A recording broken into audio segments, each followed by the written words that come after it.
Le grand dialogue. Sigika Foba. Le grand dialogue de l'émission de débat du studio Tamani sur votre radio. Chenni Beri. Halud Maundi. Chenni Beri. Sigika Foba. Le grand dialogue. Comment se porte la justice malienne? Quels sont ses points forts et quels sont ses points faibles? Le ministre de la Justice, Maître Mamadou Ismaël Konaté, a démissionné ce lundi 27 décembre. Dans la soirée, il est remplacé par Amidou Younoussa Maïga, un magistrat à la retraite. Alors, quels sont les enjeux auxquels le nouveau ministre devra faire face? Nos invités, Ibrahim Kassa Maïga et Baba Dakono, juriste, Maître Khalifa Yaro, avocat, et Ismaël Alassane Maïga, sociologue. Je suis Mohamedou Touré. Mesdames et messieurs, bonsoir et bienvenue. Le grand dialogue. Alors, nous allons déjà commencer à savoir les raisons de la démission du ministre avec Assetou Kanté. C'est aux environs de 20 h que le ministre de la Justice, garde des Sceaux, Mamadou Ismaël Konaté, a publié sa lettre de démission. Dans cette lettre, l'ancien garde des Sceaux dit prendre acte de la décision de la Cour d'appel de Bamako de rendre son arrêt de relax dans l'affaire dite Rasbat.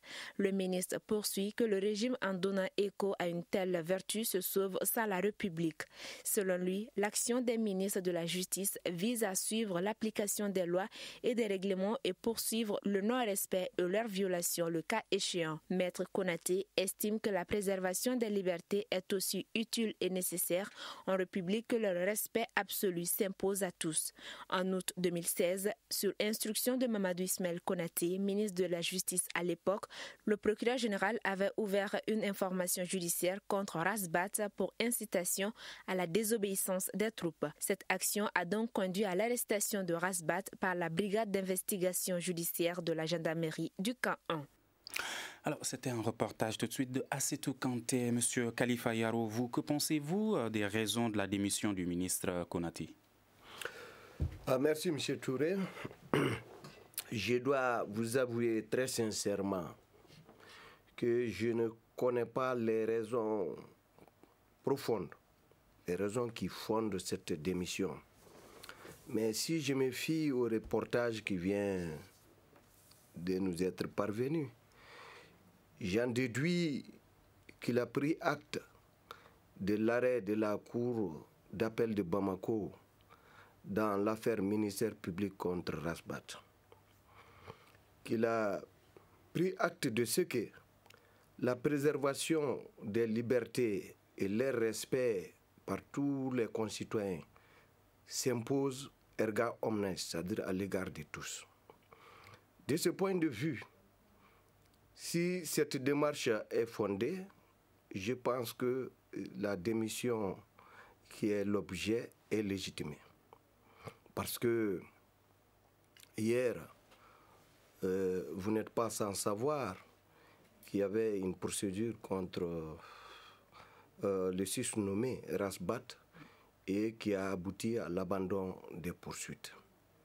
Du coup, je ne voudrais pas m'interférer dans l'action effectivement des magistrats et je me réserverai de dire qu'effectivement, Maître Konaté, que je connais comme étant un homme pondéré, bon, c'est à quoi s'en tenir lorsqu'il présente sa démission du gouvernement de la République. Monsieur Dakono, que pensez-vous de cette démission de Maître Konaté?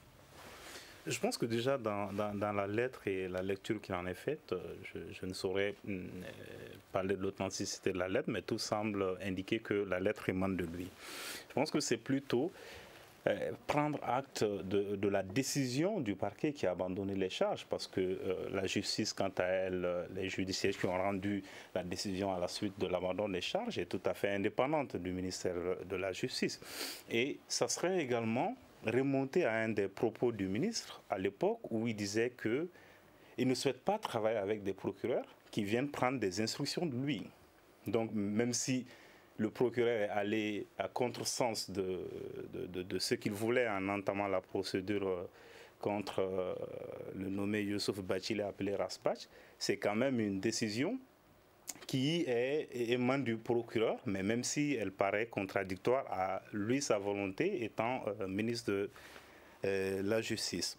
Il y a le fait qui est important à rappeler, qui puisse au-delà de cette phrase ou de la portée qu'on veut y donner, c'est que l'abandon des charges repose sur la perte d'une preuve matérielle. À l'occurrence, il s'agirait d'une clé USB.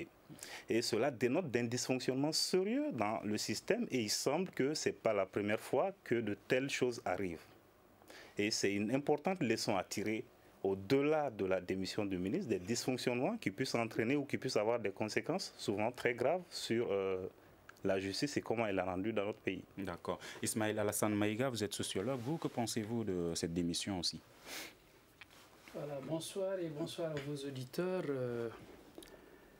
Bon, je pense que la décision Maître Konaté, comme vous l'avez dit, ou comme a dit M. Yaro, est un homme avisé de la situation, rester ou partir, parce qu'un choix, il semble que les plus hautes autorités du pays ont voulu l'accalmie. Et comme il le disait dans sa lettre, lui, sa mission, c'est de suivre et de poursuivre. Alors je pense qu'il a tiré les conclusions. Et comme il l'a dit, il prend ses libertés. Ça me semble aussi simple que ça. Quand il a compris qu'un choix a été fait, à lui de choisir entre rester, baisser la tête et partir. Et je pense qu'il a choisi de partir. D'accord.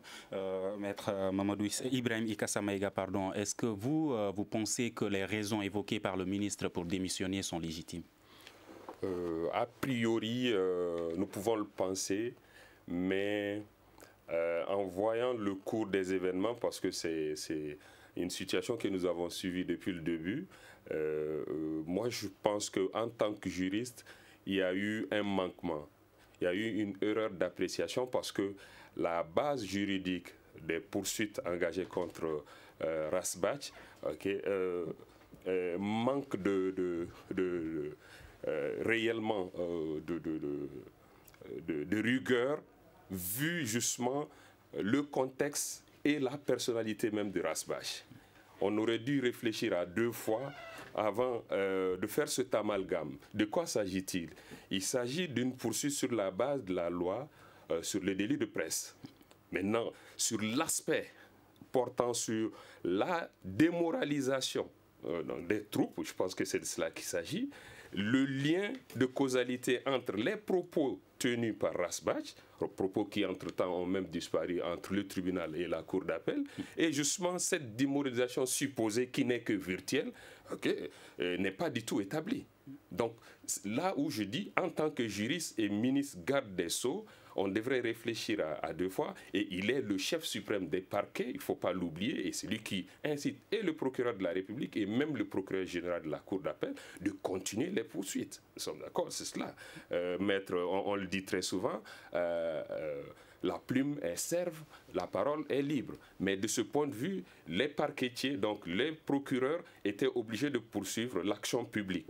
Et la base était vraiment très tenue en tant que jury. Donc de ce point de vue, le ministre a fait bon choix de tirer les conclusions, de dire ok, je rends le tablier. Maintenant, est-ce que c'est par la grande porte ou par la petite porte? L'appréciation peut être modulée selon ce qu'on en pense. D'accord. Monsieur Dakono, quand le ministre Mamadou Ismaël Konaté déclare que le régime, en donnant écho à une telle vertu, se sauve sans la République, est-ce qu'il veut dire que le pouvoir s'est mêlé du jugement de Rasbach? Je pense que cette question est en partie répondue par ce que Maître Ikassa vient de dire en disant que dans la normalité des choses, le parquet ne peut se substituer à ce que le ministre de la Justice, à la direction que le ministre de la Justice donne à l'affaire. Et ce qui semble, l'analyse qu'on peut tirer de ce qui s'est passé hier, c'est que le procureur est allé n'a plus la volonté d'aller dans la poursuite de ce dossier, malgré la volonté du ministre de la Justice de la continuer. Et ce qui se dit, c'est que certainement des pressions ou une influence sur le procureur venu de l'extérieur en haut lieu donc du régime. Donc en fait au-delà, il y a un double désaveu du procureur envers le ministre, mais qui repose, comme je l'ai dit dans mon propos précédent, sur le fait que le ministre lui-même avait donné une direction des choses dans le sens que les procureurs devraient pouvoir agir sans venir prendre des instructions chez lui. Mais le deuxième désaveu, c'est que le procureur semble avoir reçu une pression ou un soutien au-delà du ministre. Donc un désaveu du régime, et ce qui peut expliquer si jamais il est prouvé que la lettre est du ministre Konaté, qu'il parle donc de se sauver sans la République. D'accord. Monsieur Khalifa Yoro, est-ce que vous pensez également qu'il y aurait eu une pression sur le procureur? Vraiment, je ne sais pas. Je ne voudrais pas tellement m'aventurer dans une matière dont je ne maîtrise pas les contours. J'ai tiré ma leçon de tout ce qui s'est passé. C'est qu'il n'a pas eu besoin de prendre l'avis de quelqu'un pour être ministre de la Justice. Si, ayant fait l'analyse et l'appréciation de l'état des lieux et des circonstances qui entourent cette affaire, il a jugé utile de présenter sa démission, je pense que c'est en toute indépendance et après avoir fortement réfléchi qu'il en a décidé ainsi. Et donc moi, je suis avocat, il ne m'appartient pas de faire un jugement de valeur sur la décision ou l'attitude d'un confrère. Mais ce que je retiens de toute cette affaire, c'est que la justice ne paraît plus juste. La justice est en perte de vitesse. Parce que quand un ministre de la Justice démissionne, pour moi, ce n'est pas assez simple. C'est qu'il y a des raisons qui traduisent un certain malaise. D'accord, monsieur. Ça, il faut aller les Ismaël Maïga, c'est vrai que ce n'est pas confirmé, on n'a aucune confirmation de ce sujet, cette question dont je vais vous poser. Est-ce que si toutefois il y a eu une pression venant de l'extérieur sur le procureur, est-ce que cela veut dire que Rasbach ne doit pas être jugé au Mali? C'est une question compliquée que vous me posez. Jugé au Mali, vous voulez dire qu'il doit aller à la justice malienne? Bon, je pense que Rasbach est un sujet comme tous les sujets. Donc, de ce point de vue, il ne peut pas échapper, il ne doit pas être quelqu'un qui pourrait ne pas être jugé. Simplement parce qu'en fait, il y a souvent de l'amalgame. Ibrahim utilisait ce terme tantôt. Je pense qu'il y a souvent de l'amalgame. Tout ce déferlement d'humains à travers le phénomène Rasbach, ce n'est pas de l'amour pour Rasbach ou des convictions qui s'affichent derrière pour un homme. Il faut analyser ce déferlement humain. Pourquoi? Selon vous, pourquoi? Écoutez, il y a trop de mécontents. C'est facile, vous questionnez le commun des mortels, il y a trop de mécontents. En réalité, Rasbach ne fait que l'écho des mécontents. Tous les déguerpis des différentes voies, tous les jeunes qui, sans emploi, sont en train de chercher des pistes. En fait, tous les mécontents du régime ont trouvé par où il faut s'exprimer. Et Rasbach a été une très belle expression, une très belle occasion pour tout ce monde. Et là-dedans, Dieu seul sait qu'il y a des gens qui ne croient en rien du tout. Que la République s'effondre aujourd'hui, ce n'est pas leur problème. Ils s'en fichent de moralité ou de vérité, mais ils veulent être dans cette contestation simplement parce que c'est une voie qui semble aller un peu dans l'ordre de la désobéissance et ils font. D'accord. On va juste écouter les Maliens qui réagissent tout de suite par rapport à cette démission. La justice malienne, de façon générale, elle est dans la main des riches. Au Mali, ce sont les riches vraiment qui se taillent la part du lion concernant la justice. Donc, si tu as un problème au niveau du tribunal, il suffit d'aller glisser quelque chose au juge pour que tu puisses avoir gain de cause, quoi. Moi-même, j'ai envie de changer ma nationalité. Voilà. Bon, la justice malienne, si on me demandait, je dirais qu'aujourd'hui, elle répond aux aspirations du peuple. Bon, moi, j'ai plus de 50 ans et j'ai assisté à beaucoup de procès. Vraiment, aujourd'hui, quand même, je suis très content des juges maliens. Concernant la justice malienne, moi, je m'en moque parce qu'on ne dit jamais la vérité dans ce pays-là. De façon générale, la justice n'est pas équitable. Comment on fait un jugement aujourd'hui, demain on dit non, le dossier est vide. C'est pas sérieux. C'est pas sérieux même de la part de ces juges-là. On fait un jugement aujourd'hui, c'est les mêmes collègues, c'est la même famille. Le lendemain on dit le dossier est vide. On condamne quelqu'un, le lendemain on dit le dossier est vide. Ça c'est pas sérieux. Non, ça explique que les juges sont corrompus, ils sont pas corrects. Je ne suis pas très d'accord avec la justice malienne. Parce que mon propre opinion, je crois que la justice malienne, elle est corrompue. Nous pensons que 80 voire plus de pourcents de Maliens, vu ce qui se passe aujourd'hui au Mali, alors les amène aujourd'hui à ne plus faire confiance à leur justice. Nous demandons à nos magistrats, ils sont sous serment, de vraiment faire tout pour pouvoir se comporter ou se conformer par rapport à cette prestation de serment au Mali.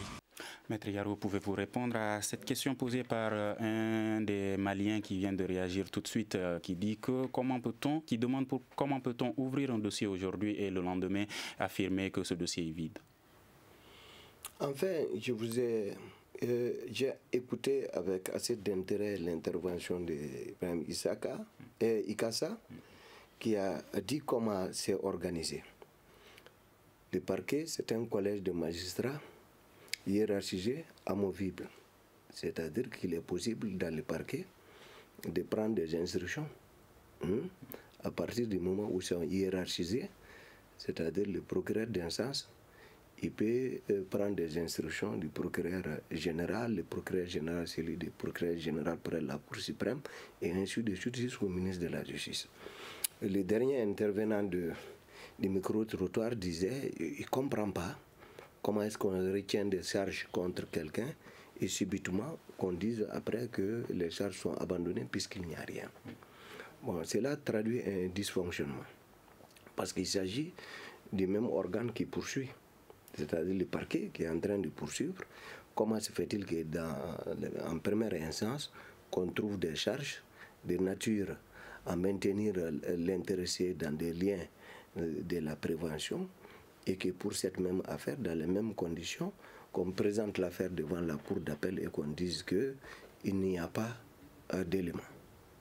Alors que le parfait, c'est un collège, il est caractérisé par son unicité et son caractère amovible et hiérarchisé. Et donc, je crois que réellement, le ministre a vu qu'effectivement, l'autorité qui doit marquer le parquet par laquelle d'ailleurs la puissance publique de l'État s'exprime, est partie en décrépitude. Est-ce que je me fais comprendre? Est tombée. Et à partir du moment où cette autorité est tombée, et que cette organisation qui aurait dû être bien garantie... Cela se résume au dysfonctionnement. Comment peut-on expliquer qu'il y ait un dysfonctionnement dans la justice malienne?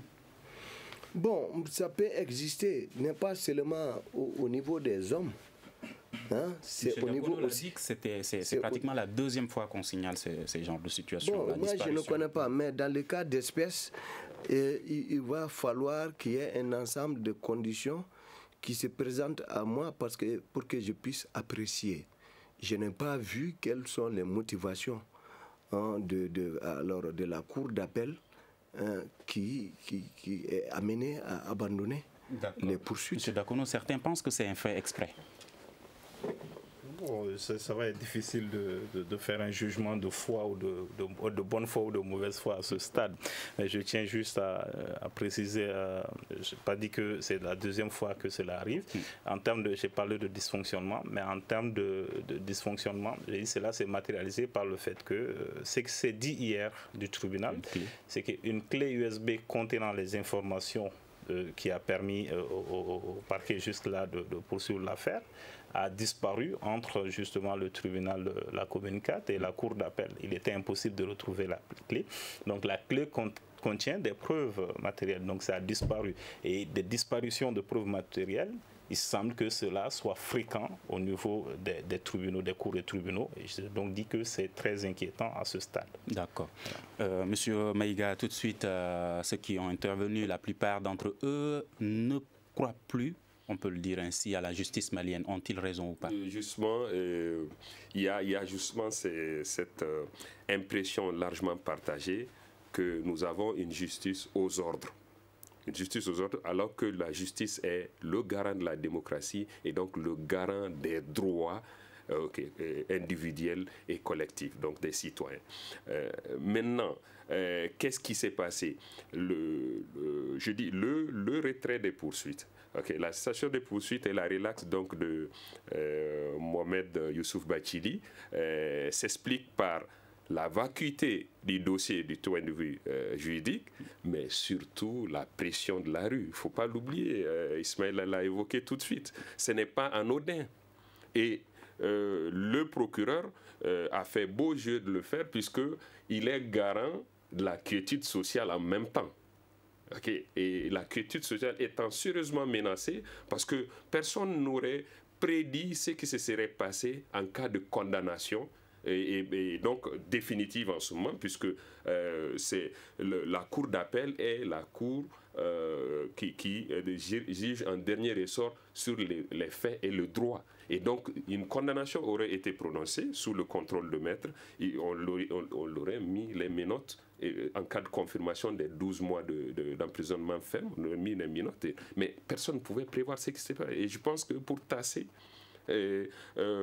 justement la situation, on a dû prendre cette décision plutôt courageuse sur un point de vue, mais qui montre un certain dysfonctionnement du point de vue même de l'appareil judiciaire au Mali. Alors cette prise de décision est-elle une bonne chose ou une mauvaise?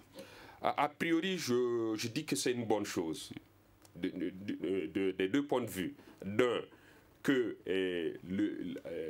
le juge même se rende compte que le poids des arguments tenant à condamner Rasbach était vraiment tenu, donc minime. Évidemment, il n'y avait pas des arguments suffisamment lourds. Et de l'autre côté, il y avait cette quiétude sociale à maintenir. Nous sommes d'accord, vu la situation assez névralgique qu'est vu le pays, nous sommes d'accord, on ne peut pas se payer le luxe de vivre une autre crise interne. Maintenant, il faut comprendre les citoyens qui sont dans une situation de goût inachevé de révolution. Nous sommes d'accord, depuis la crise de 2012, on avait pensé qu'il y avait une certaine reprise des choses en main et le nouveau pouvoir étant venu, a perdu justement tout pouvoir moral. En fait, je veux dire, il y a un crédit moral dont ne bénéficie plus justement le pouvoir actuel, mais aussi la justice avec, parce que la justice n'a pas montré, même si elle a eu des occasions de le faire, n'a pas montré des gages d'indépendance par rapport à tout ce qui se joue aujourd'hui. Et donc, c'est le citoyen qui se sent faible, comme on l'a dit, qui se sent menacé et qui a justement ce réflexe-là de se regrouper autour justement de ce porte-voix qui est Rasbach. D'accord. Et donc, voilà un peu qu'est-ce qui explique. Monsieur Ismaël Maïga, si cette décision de la Cour a été prise pour la quiétude sociale, est-ce que vous pensez que c'est une bonne chose? Bon, en fait, c'est un peu compliqué, sérieusement, en tant que citoyen, c'est compliqué, les hommes de droit, ils parlent du droit. En fait, le droit, il doit être le droit. Maintenant, le politique devrait pouvoir décider autrement. Mais si on doit apprécier le droit en fonction de ce que la rue pense, ça peut inquiéter. Et ça conforte un peu tout ce que les gens disent, on n'a pas confiance à la justice. Ça veut dire, tant que tu as la capacité de mobiliser, tu peux être certain que tu ne vas pas être enfermé. Ça, c'est très grave. Ce que je vais dire là, moi, je pense que pour le droit, la relaxe de Rasbach, et puis c'est très bien fait de s'utiliser ou de ne pas avoir les éléments d'appréciation pour dire qu'en fait, le dossier est vide au motif de cette vacuité, on le libère. Ceux qui pensent, je n'ai pas les preuves matérielles, mais ceux qui pensent que tout a été fait pour que cela soit, n'ont pas totalement tort. Il semble que le pouvoir a peur de la rue, a peur. Alors, et vous pensez que la rue ne devrait pas avoir une influence sur la justice? Absolument pas. De mon point de vue, la justice doit être rendue. D'accord. Le politique, pour apaiser, doit élargir Rasbach s'il veut ou pas, pour apaiser. Mais la justice, on doit la rendre. Et c'est pourquoi je trouve que le ministre de la Justice, effectivement, comme M. Yaro l'a dit, on ne connaît pas tous les contours. Mais au vu de la lecture de sa lettre, apaiser le climat social, alors on piétine les droits, c'est inquiétant pour nous, électeurs. D'accord, monsieur Dakono, est-ce que la justice malienne est indépendante aujourd'hui quand on sait que également le Conseil supérieur de la magistrature est présidé par le président de la République? Justement, avant que vous ne posiez cette question, je me disais juste la façon dont on parle peut peut-être amener la confusion chez les gens qui nous écoutent en ce moment, parce que en matière de justice, il y a deux sortes de juges, comme vous avez cru le comprendre. Il y a des juges, deux sortes de magistrats. Il y a des magistrats qui relèvent du parquet, donc qui sont rattachés au ministre de la Justice, et il y a également les juges, les magistrats du siège, que eux rendent la justice, qui ne relèvent pas du ministère de la Justice. Donc ce qui s'est passé hier, c'est que c'est les magistrats même qui relèvent du ministre de la Justice qui ont abandonné les charges. Donc c'est pas comme si les juges du siège, qui sont tout à fait indépendants, ont reçu une instruction pour dire Rasbach est libre. C'est que c'est le procureur qui poursuit Rasbach, qui a dit je retire ce que nous on avait dit parce qu'il y a ci, il y a ça, il y a ça, et c'est pourquoi on dit que le dossier est manquant. Donc il y a deux sortes de, pour parler le langage commun, il y a deux sortes de juges. Il y a les juges qui défendent l'intérêt public, donc comme Maître l'a dit tout à l'heure, là, qui mettent en mouvement l'action publique, qui relèvent du ministère de la Justice, qui sont chargés de protéger les intérêts, de garantir, protéger les intérêts de tous les citoyens, y compris le citoyen lui-même, pour le protéger contre lui. C'est eux qui mettent en mouvement l'action en justice, et c'est là que le deuxième juge intervient pour trancher. Lui, il est indépendant, il ne relève de personne. Il dit la loi suivant ce qui lui a été donné, c'est-à-dire le code, tous les instruments, la jurisprudence, tous les instruments qui sont à sa disposition pour trancher. Et ce juge, il est totalement indépendant. D'accord. Mais vous avez soulevé une question tout de suite. Comment peut-on expliquer cette situation que les juges qui relèvent du ministère de la Justice eux-mêmes décident d'abandonner les charges et que le ministre démissionne après? C'est ce qu'on a dit. Il y a certainement eu un dysfonctionnement. Et si je crois que le fait que je dise que si on peut attribuer toujours la lettre au ministre, c'est qu'il a fait une publication sur les réseaux sociaux, mais je n'ai pas vu la lettre dans sa publication. La lettre est venue bien après. Donc pourquoi jusqu'à présent, pour moi, la lettre n'est pas authentifiée, mais si elle venait d'être authentifiée, il a expliqué et on fait de la lecture de cette lettre, on comprend justement que la décision d'abandonner les charges du procureur à ce niveau n'émanait pas de lui. Et donc, comme je vous l'ai dit, on est dans un système hiérarchique et au bout duquel on trouve le ministre de la Justice. Donc ça suppose un dysfonctionnement, ça suppose un désaveu. D'accord. Et si on généralise cette situation de la justice malienne, est-ce que vous pensez qu'elle est indépendante? Je pense que c'est difficile de faire l'analyse ou le procès de la justice elle-même en 2 minutes ou sur la base d'un événement ou d'un épiphénomène. Mais il y a une situation qui est là, qui caractérise le contexte malien. C'est que, premièrement, on a une justice très éloignée des communautés. Et que ce soit en milieu urbain ou en milieu rural, mais surtout en milieu rural, où on a une fréquence inquiétante et importante de conflits de plusieurs ordres. Et sur 3 conflits, au moins 2 ont un grief au cœur contre la justice ou un reproche. C'est-à-dire que la justice est au cœur d'au moins sur 2 conflits dans ces environnements. En plus de ça, dans le milieu urbain, il n'y a plus cette foi en la justice. Et ça se manifeste par la volonté des citoyens à rendre justice eux-mêmes. On ne passe pas une semaine sans lire que telle personne a été lynchée parce qu'elle essaie de voler une moto, telle personne a essayé de se rendre justice elle-même. Parce que finalement, les gens vous diront, non, chaque fois qu'on amène par exemple un captif ou une personne supposée coupable à la justice, on retrouve la personne.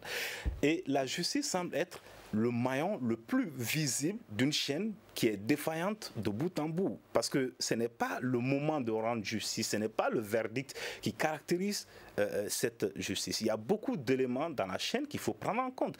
Pour citer seulement un élément, il y a la police, il y a l'investigation. Donc il y a tellement d'éléments, mais il y a une défaillance presque à tous ces niveaux. Et c'est la plus visible, justement, on va dire les 2 les plus visibles, parce que quand on parle de corruption, il est difficile que la police ne soit citée. Les 2 les plus visible, c'est justement la police et la justice. Sans dédouaner bien entendu les dysfonctionnements et tous les problèmes qui existent au niveau de la justice, il est quand même bon de le replacer dans un contexte où on a des défaillances au niveau de toutes les chaînes du maillon. D'accord. Monsieur Maître Yaro, vous, selon vous, où se situe le problème par rapport à ces dysfonctionnements? Le problème, il se situe tant dans les règles que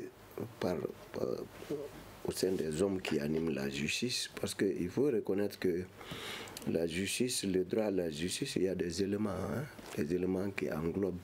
C'est d'abord le droit à la règle des droits. Ensuite, il y a le droit d'accès à la justice, c'est le problème qu'il vient d'évoquer. Le droit d'accès à une justice juste, indépendante et impartiale. Et le droit à l'exécution saine des décisions de justice. Dans ces différents niveaux, il y a des problèmes. Entre autres, il a évoqué les problèmes de la disparité qui existe entre, comme on appelle la justice, et les sujets de droit. D'autres ont évoqué le phénomène de corruption. Bon, je ne vais pas m'appesantir parce qu'au terme du règlement, l'avocat est un acteur de la justice. Mais en tout état de cause, je peux, sans risque de me tromper, dire qu'il existe aujourd'hui un malaise à cause de ce qui a été remarqué hier contre la justice. Il semble que la justice est revenue dans la rue. Ce n'est pas la justice institutionnelle qui a rendu cet arrêt. Donc maintenant, il y a quand même des problèmes très sérieux. Et quand on veut les évoquer, ce n'est ni le moment ni le lieu parce qu'on n'aura pas le temps. Tant les éléments sont là. Maintenant, il y a des réformes qui sont envisagées, le plan d'urgence de la justice, le programme de réforme de la justice, tout ça, c'est des processus en cours. Il faut les hâter pour que, en fait, la justice puisse avoir, comme on appelle, la plénitude de ses pouvoirs. Parce que si la justice n'a pas la plénitude de pouvoir, l'État n'existe plus. L'État, c'est la forme d'organisation sociale achevée qui brandit la justice à travers la mise en œuvre de la puissance publique. La puissance publique de l'État est fondée sur la justice. Si la justice est galvaudée, si la justice est aux ordres de je ne sais qui, ça veut dire qu'elle a perdu ses lettres de noblesse. Et aujourd'hui, je pense que on ne se trompe pas en disant qu'il existe un malaise au sein de l'appareil judiciaire. D'accord. Monsieur Maïga, beaucoup de personnes pensent qu'au Mali, on n'a pas un problème de texte, même si Maître Yaro vient de parler de réforme, mais la mise en œuvre de ces textes pose toujours problème. Et également, certains pensent que quand on prend même la crise du Mali au nord et au centre du pays, une des causes de cette crise est due au dysfonctionnement de la justice. Qu'en pensez-vous? Je crois que nous n'avons pas des problèmes de texte, même si quelques réglages peuvent être menés, par exemple la réorganisation et la composition, par exemple, du Conseil supérieur de la magistrature pour donner en fait plus de liberté aux magistrats entre eux de réguler ou de prendre des décisions du point de vue administratif. Mais le chef de l'État, le président de la République, même s'il est le président du Conseil supérieur de la magistrature, mais il n'a pas une voix majoritaire. Nous sommes d'accord? En majorité, c'est les magistrats qui décident entre eux au sein de cette structure. Maintenant, par rapport à la réorganisation même de la justice, je pense aujourd'hui la justice et les magistrats ont besoin surtout de moyens logistiques pour fonctionner. Nous sommes d'accord? Aujourd'hui, un juge veut faire une extraction de détenu, mais il faut qu'il mette la main à la poche pour le carburant ou pour telle ou telle autre chose. C'est des problèmes de dysfonctionnement. Et donc là, il est obligés de passer par d'autres moyens, ce qui n'est pas du tout orthodoxe en termes d'une administration aussi importante pour notre démocratie et notre État, comme Maître Yaro l'a dit. Maintenant, les réformes tenteront certainement de corriger ces aspects du point de vue logistique, peut-être du point de vue formation aussi. Mais aujourd'hui, notre justice, on ne peut pas généraliser, mais là, elle donne l'impression d'être aux ordres, puisque l'exécutif a une percée assez importante dans le fonctionnement. Donc son indépendance doit être mise en cause. Son indépendance peut être remise en cause parce que justement, on ne lui accorde pas tous les moyens pour justement... Qui ne lui accorde pas tous les moyens? L'État, justement, le pouvoir exécutif et les pouvoirs législatifs, c'est qui doivent voter un budget, nous sommes d'accord, et leur allouer ces moyens-là. Les magistrats ont observé une grève plutôt généralisée pour réclamer justement des aspects purement pécuniaires. Nous sommes d'accord. Donc, ça veut dire qu'il y a un travail de remise à niveau de ce... Puisqu'on clame leur indépendance, il faudrait leur donner les moyens de cette indépendance pour qu'ils puissent décider. Et même et puis ils ne soient pas inquiétés par rapport à leur carrière. Je veux dire, du point de vue administratif. Et ça, c'est des questions qui restent posées. Monsieur Ismaël Maïga, nous avons entendu quelqu'un qui a déclaré qu'il est fier de la justice malienne. Alors, selon vous, quels sont les points forts de la justice malienne aujourd'hui? Bon, la justice malienne, je pense qu'il ne faut pas, comme on dit, jeter le bébé avec l'eau du bain. Quand on dit la justice n'est pas bien rendue, la justice est malade, bon, en fait, c'est de façon un peu caricaturale. Mais il y a assez bien de jugements qui sont bien rendus. Il y a des juges qui ne cèdent pas, mais c'est tout à leur honneur de rendre la justice conforme à leurs convictions, comme ils disent à leur intime conviction. Mais je pense qu'aujourd'hui, la question, c'est qu'il y a une grande collision entre la justice et le politique. Ça, c'est un fait. Et là où le politique doit s'exercer clairement pour conforter l'action de la justice, le politique ne le fait pas. Je vous prends un exemple. Ça, c'est les points faibles, on va venir à ça. Mais est-ce que vous avez constaté des points forts de la justice malienne? Écoutez, je ne suis pas Monsieur Yaro, non, s'il vous plaît, je suis quand même le représentant de... Il y a trop d'hommes de droit ici, donc laissez-moi souffler un peu. Donc, on va vous laisser souffler un peu juste après M. Yaro. M. Yaro, selon vous, les points forts. Il veut dire de le laisser souffler un mot. Ok, allez-y. Bon, allez-y. D'accord, tout de suite après à vous. M. Yaro, les points forts de la justice. Les points forts existent. Hein. Ce n'est pas moi qui ai parlé de la modicité des moyens au niveau de la justice.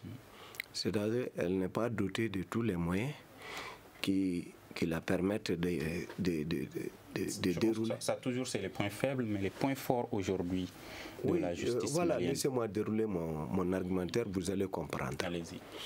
C'est que malgré la modicité de ces moyens, les décisions de justice saines sont constatées devant la justice, tant au niveau des tribunaux d'instance qu'au niveau le plus élevé.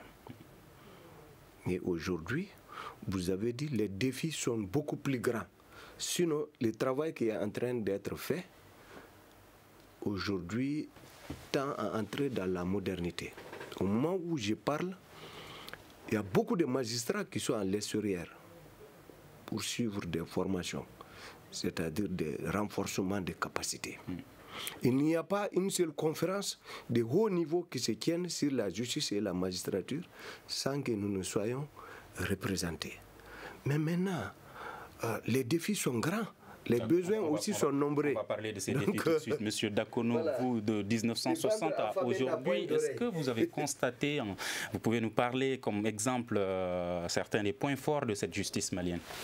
Bon, je n'ai pas la profondeur historique pour remonter jusqu'à 1960, mais je vais quand même parler d'une époque plus récente, qui est pour moi une avancée significative et déterminante, qui peut être mise à l'actif du ministre démissionnaire, qui est la création du pôle spécialisé, qui est quand même, quand on voit un phénomène au Mali, au Burkina, au Niger, bon, dans une moindre mesure au Burkina, mais surtout au Mali, au Niger, où des prisons sont remplies de personnes, de présumés djihadistes, sans que la justice n'ait les moyens ni la capacité de les juger, moyens et capacités en termes de vue de texte, en termes de vue de tribunaux justement spécialisés. La création de ce pôle est une avancée significative. L'ouverture de dossier par ce pôle est également une avancée significative pour moi. C'est en termes de protection des droits humains, c'est un des points positifs qu'on peut mettre au crédit de la justice malienne. D'accord. Monsieur Maïga, les points faibles. Les points forts ou faibles? Faibles. Ok. Les points faibles, je pense qu'on en a parlé à suffisance. Mais d'ores déjà, j'ai dit, nous avons, heureusement d'ailleurs, des très bons magistrats dans ce pays qui ont toutes les qualités professionnelles et humaines qu'on pourrait imaginer. Ils les ont et ils sont nombreux à satiété. Okay. Maintenant, en général, les plus bons sont les moins bruyants. Nous sommes d'accord. Et quand vous entendez des bruits, c'est que c'est des casséroles vides, ainsi de suite. Okay? Et c'est des situations assez incongrues ou iconoclastes qui nous amènent dans ce que nous avons vu, par exemple, hier, où on fait des approximations et on tombe dans ces graves erreurs qui, justement, impactent négativement sur l'image de toute la justice. Sinon, nous avons de très bons magistrats. Et vous savez qu'à l'extérieur, ils sont reconnus justement pour cela, okay? Parce qu'ils se frottent à d'autres magistrats. Nous sommes d'accord. Mais d'ores déjà, j'ai dit, par rapport aux points faibles, nous avons aussi dit qu'il n'y a pas cette séparation des pouvoirs entre justement l'exécutif qui a tendance à prendre trop sur le judiciaire. Parce que nous sommes ici d'un système d'organisation à la française. Mais le système français judiciaire a évolué par rapport à nous et on n'est pas allé jusqu'à la République des juges, mais il y a quand même une certaine liberté qui est donnée aux juges, par exemple aux juges d'instruction, aux juges jugeants, aux juges du siège, comme on le dit. Donc, mais nous sommes restés dans une situation purement des relations administratives entre l'exécutif et donc les magistrats qui sont des fonctionnaires, et cette impression demeure. Et les magistrats eux-mêmes n'ont pas ce réflexe de prendre leur part d'indépendance que la loi leur a, et même la Constitution leur accorde pleinement. D'accord. Monsieur Maïga, nous avons un nouveau ministre, Hamidou Younoussa Maïga. Quelles sont les attentes et les défis auxquels ce ministre devra faire face? Vous me permettrez de parler un peu des problèmes d'abord. Des points forts en une minute maximum. Pas des points forts, des points faibles. Allez-y. Le verdict hier est l'illustration parfaite des points faibles de la justice. On ne comprend pas. Alors dès qu'il y a un bruit dehors, et pour la première fois, en tout cas personnellement, j'ai vu des gens rentrer, se permettre de filmer simplement parce qu'on a peur. C'est quelle justice? Vous savez, il y a un monsieur qui a été jugé, vous vous rappelez, je sais que Tamani a dû couvrir, Aliou, commissaire islamique. Mais il a dit clairement, je suis là parce que je suis noir et de Gao. Ceux qui me donnaient les ordres, ceux avec lesquels je dormais, ils ne sont pas là. Ils sont dans les 4x4 à Bamako, dans les villas climatisées. D'accord, donc quelles sont vos attentes aujourd'hui? Les attentes, c'est que la justice soit la justice, simplement. D'accord. Monsieur Yaro, est-ce que vous pensez que le nouveau ministre pourra faire face à ces défis? Oui, vu sa carrière intellectuelle et son expérience professionnelle qui a dépassé quand même nos frontières. N'oubliez pas qu'il était juge dans un tribunal international, n'est-ce pas? Et c'est quelqu'un qui est intransigeant sur des questions de crédibilité et de morale. D'accord. Maintenant, les défis, les défis sont nombreux. Ils sont nombreux. Monsieur Dakono, est-ce que le nouveau ministre aura les moyens qu'il faut pour faire face à ces défis? Je pense que cela se résume aux propos des deux prédécesseurs, Maître Ismaël Maïga et puis Maître Yaro. C'est que ça va dépendre en fait de sa capacité à pouvoir remettre la justice, à pouvoir donner des réponses de justice aux questions de justice et à laisser les questions de politique être résolues par des opinions politiques. Mais pour le deuxième propos, ça va aussi dépendre de sa capacité, avec un point de vue, une expérience internationale, à avoir un regard sur les problèmes locaux. Parce que les problèmes de justice sont beaucoup nourris par des dynamiques locales dans ce pays. D'accord. Toutes nos excuses, le temps ne nous permettra pas d'aller en profondeur de ce sujet. Nous aurons d'autres occasions pour parler de la justice malienne encore. C'est la fin de cette émission. Nos invités, Ibrahim Kassa Maïga et Baba Dakono, juriste, Maître Khalifa Yaro, avocat, et Ismaël Alassane Maïga, sociologue. Débat réalisé par Ibrahim Aran Diallo, à la mise en onde Salim Diouara, régie vidéo assurée par Gagné Kanté. Je suis Mohamedou Touré. À demain pour un prochain numéro. Le grand dialogue. Le grand dialogue de l'émission de débat du studio Tamani sur votre radio. Le